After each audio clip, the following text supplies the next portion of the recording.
Yeah, so this is a like kind of one of the last pieces on the main block. It was the last piece on the main block of that viola unit that I've shown a little bit more of. And this was really steep. It was above the road, and it was just a challenging piece. So, you know, I waited. I kind of cut everything else I could until I got to this, because I started it in spring. Things were wet.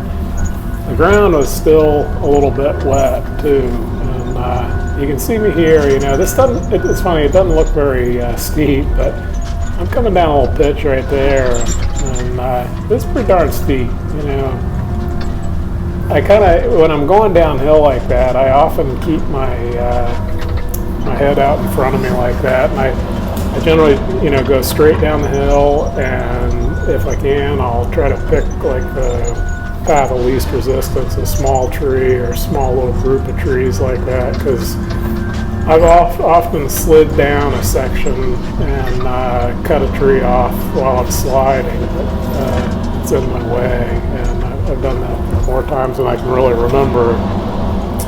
I'd rather cut it off than slide into it and tear something up. So yeah, so anyhow, I'd cut the piece at the top to flat, went to the upper road up there above me right here, and so what I did, I picked a line straight down the hill. There was some wood off there to the left we're looking at right there that dropped down into a reserve area that was wet. It was a pit or a perennial initiation point where water came out of the hill below a head wall. And it was just too damn steep for me to go down in, you know, and in my experience, gravity works, and, you know, if something went haywire, I'd end up down in that reserve area stuck, you know, in the wet. And, so the hand fallers had to tip that stuff out. So I picked a line straight down the hill. I had probably a 10 or 12 foot cut bank below me, above the road.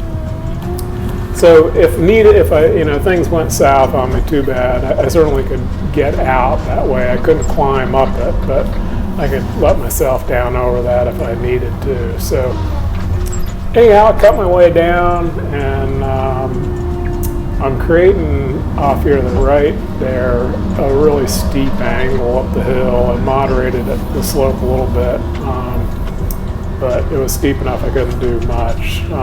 But I'm going to cut my way up and put the stuff on the ground. I was throwing everything I could straight up the hill, and Cody on the big shovel followed me up. He grabbed everything he could from the top, turned it around, swung it into landing. Here you go, I'm easing down another little hill there. Hoping I hold on. There was still quite a lot of moisture in the ground. This is from a ways back. Like I've said before, this is a wet spring. But yeah, I ended up getting more than I hoped for. There were some places where I just couldn't climb, but I kept after it. One thing I've found is that you just kind of get everything you can, cut everything you can on when you're as high as you can get or low as you can get, depending on what you're facing. Keep at it, and oftentimes, you know, you move over a couple swaths, and there's a way to get up and get that. Sometimes there's not, but the way it worked this time, you know, me cutting everything I could from the top earlier and being kind of creative coming up from the bottom, it worked out well, and got on the ground.